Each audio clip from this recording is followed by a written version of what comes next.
Hi you, and welcome back to Pond House Garden. This is step 3 on how to winterize your dahlias. We have posted a first video where we show how we cut back the stalks down to 6 inches, and I think I posted 2 videos actually. One was at the pond house and one was here at my house. We showed how we cut back the stalks and we wrapped the 6-inch stalks in tin foil. We then left them in the ground for another week and a half, and we started process number 2, or step number 2. And that was removing the tubers from the soil and then bringing them or hosing them off. We went through quite the process. You'll have to refer back to the step 2 video. And then we brought them inside to dry. Now they've been in here for about 4 days or so at about 45 degrees Fahrenheit. The fan is going and they're drying out nicely. Let's take a look. Okay, so as you can see, the tubers are drying out, and each one of them, they still have their stalks to act as a handle so I can carry and move them around. Each one of them I've made sure has a tag on them as well that tells me the name. And then the tubers now, each one of these could potentially be a new plant for next year. It'll just be a matter of how many eyes show themselves on each tuber. The key is we're looking for growth on each one. Now, some people will divide them right now and they will hope that an eye will form. I, on the other hand, I end up leaving them whole for storage, and then in the spring, as soon as an eye appears and the growth point is there, then I will divide them. Now, if we look kind of carefully right here, let me see. I'm just gonna look and see if there's any, There are some growth points actually happening. You can see some growth if I focus here. Do you see that green just starting out? So that is the beginning of eyes or some growth points. So I can divide this tuber and each one will make another plant. I don't see anything over here yet, but the reason I leave it for the spring is because they become very defined, just like these are. Now, when I hose them off, I took as much dirt out of here. You can see there's still some rocks left in there as well. So my next step is going to be to really clean it off, and I'm going to do this on a counter and show you a close-up of what I'm going to do. I'm going to cut off all these roots and whatnot. I'm going to cut off anything that's dying, and I'm going to trim off the stalk. And then I will begin to store them in brown bags using wood chips. And this has worked for us in the past, so we're just going to continue. This one's not looking very good. If you look here, this one is all rotten, so I might have lost this one, Summer Sunset. Yeah, and see, this is rotten as well. So, and so is that right in my hand. I'm thinking that this one is done ski, but I will go through and I will inspect each one. Today, I'm just going to show you a few of them and the process that I go through to store them, to put them into their final resting place for winter. And we ended up with quite a few shelves.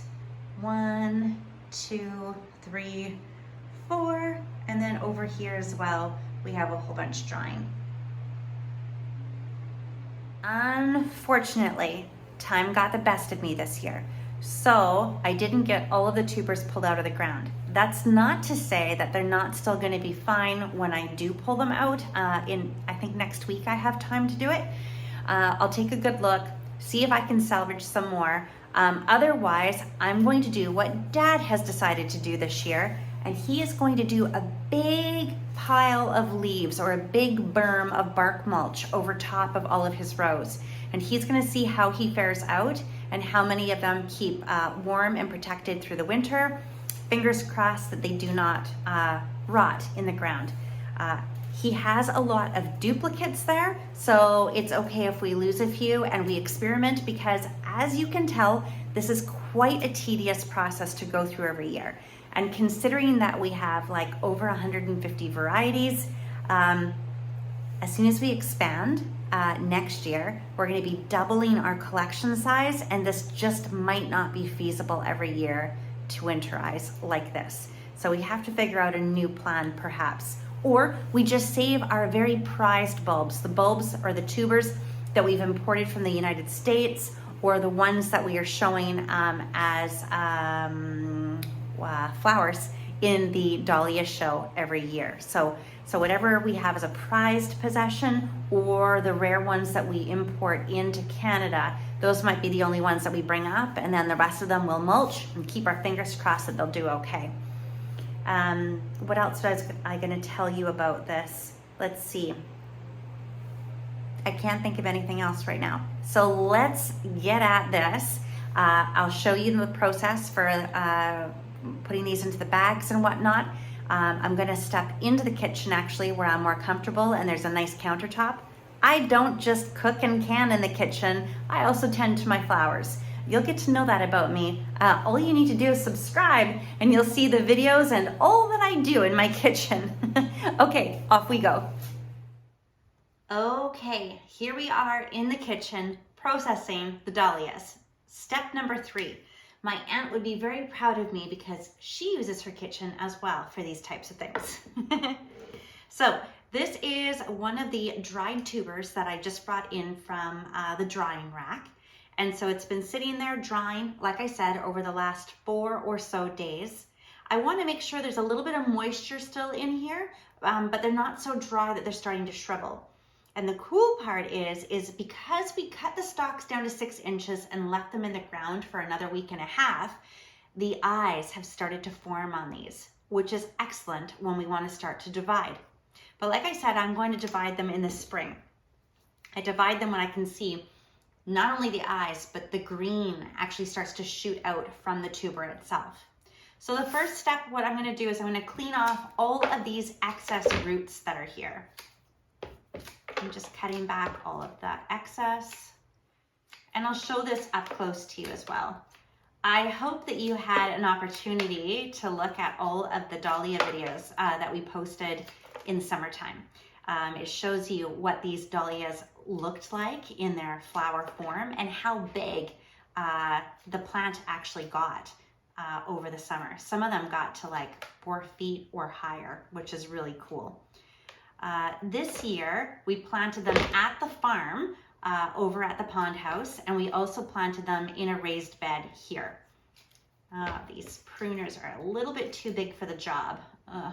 I have some smaller ones that I usually use, but I worked 2 jobs today. So I'm just getting home tonight to work on these now, and I do not have time to look for I don't have time to look for my smaller cutters. So once we get all of this cleaned up, this is what we're left with. One more here too. Okay. Now I will look for any tubers that are actually falling off of the mother plant. So this one's falling off. I'm just going to take it right off of there and not leave it on. And there's some craziness happening on this one, so I'm going to cut this back as well. I'm not too sure what that is. And this one is just long and gangly for no particular reason. I'm going to cut that one off too and not save that.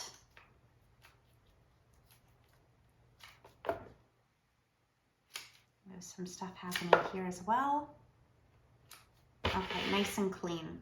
The other thing I'm going to do once I have just the 1, 2, 3 tubers here that I'm dealing with, I'm going to be a bit of a fuss bucket. It looks like this one has been nicked or cut, and it's not looking really good. I'm not going to keep this one either. This is my first opportunity to purge in the spring again when I pull them out of their drying places, out of their hibernation places. I can actually cull a whole bunch of stuff that didn't make it through winter. I can do that at that time as well, but the best time is right now. This is going to drive me crazy, so I'm going to have to go and get my smaller cutters. It's just the large Fiskars are not doing the job right now for me. But what I've been left with is 2 tubers. Potentially both could end up producing eyes for me in the spring, so this is 2 plants now rather than 1. The other thing I'm going to do is cut off this stalk because I don't want any of the green on here now because it will continue to break down and cause rot to the rest of the tubers. So I want to take care of that. Okay, and so I'm left with just 2 and this little bit. Now, I can actually use a sulfur powder and cover that, the raw spot, or I can use cinnamon, believe it or not, and cover that before I store it. And that way it won't continue to rot because it's really wet now. And you're not able to see it from that view, but you'll be able to see it in a minute when I show you one that's closer up. Now, I have the tag, and the tag Suki Yori no Shisha. So I want to make sure that I put this tag back on and wrap it around the tuber. And not only do I want to do that, but I want to write it on the tuber itself.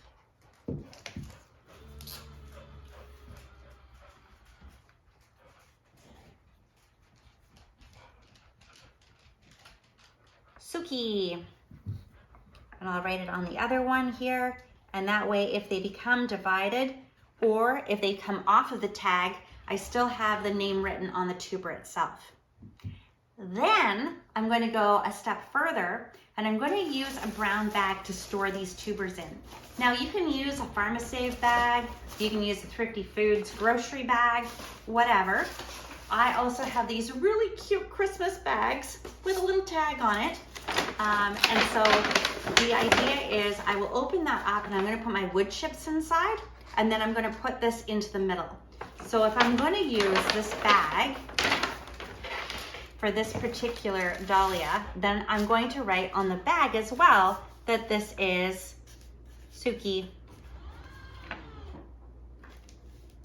Yori no Shisha.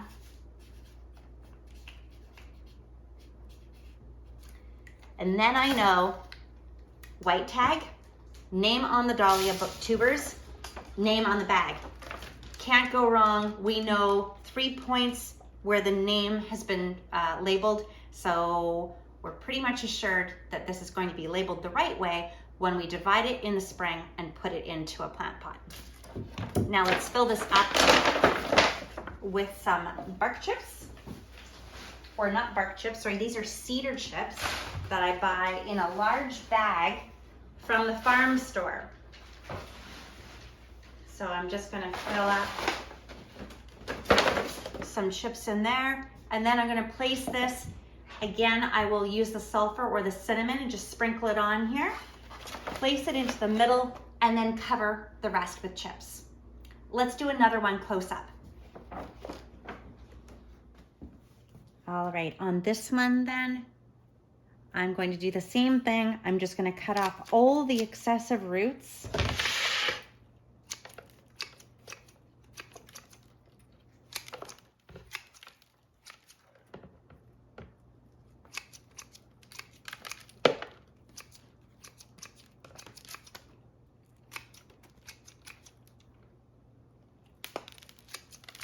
You can hear all the rocks and the dirt still falling out of it. And I take that off there. Take that one off there.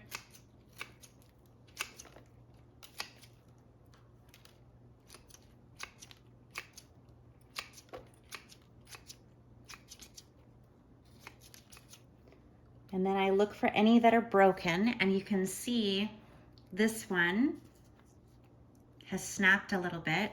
So I'm going to take this one off. And this isn't really producing a lot for me here either. I'm going to take these ones off. There we go. Nah, I'm not going to keep that one either. So see, now we've created a little bit of an exposed area here. So I want to make sure that I put sulfur powder on there or some cinnamon. And this is all tidy down here. Oops, another one there. All right, that's pretty good. And then of course, I want to take the stalk off because I don't want any mold to continue here once I'm storing it. There's my bundle. Oh, I just snapped this off. Oh my goodness. Oh, okay. So I'll have to correct that too. I'll put some cinnamon or some sulfur on that. And then I just take my tag off, put that in there, wrap it around this guy right here. It's huge. Does that work? Yep, that works. But as a safeguard, I'm not just gonna have the tag here. I'm also gonna write the name on the tuber itself. So I'll just put bride on here, and then I know it's bride to be. And do it again on bride. And maybe one more over here.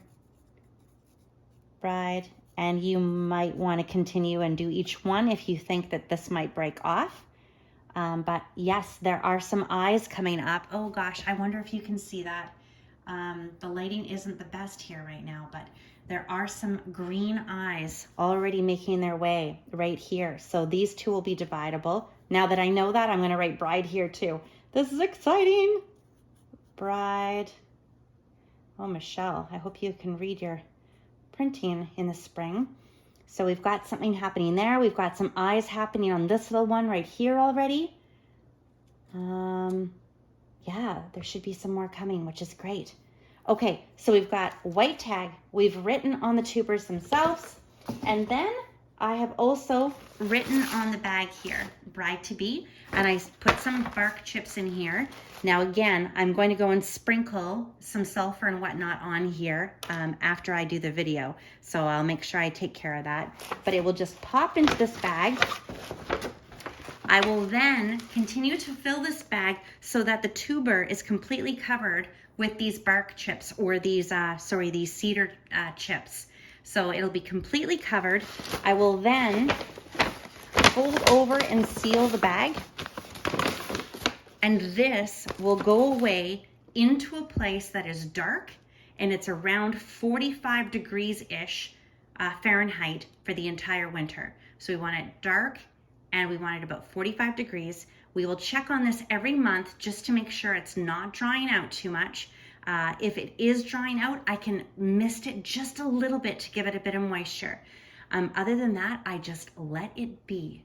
And then when around April comes around, I should open up the bag, pull apart the chips, and I will see some green happiness in there. And it'll be the shoots or the sprouts starting from each of the tubers. Ozzy's doing a little bit of protecting of his mama. And that is how easy it is. I end up with all of these bags all labeled, and then like I said, they're just folded over and they're put away in a dark space.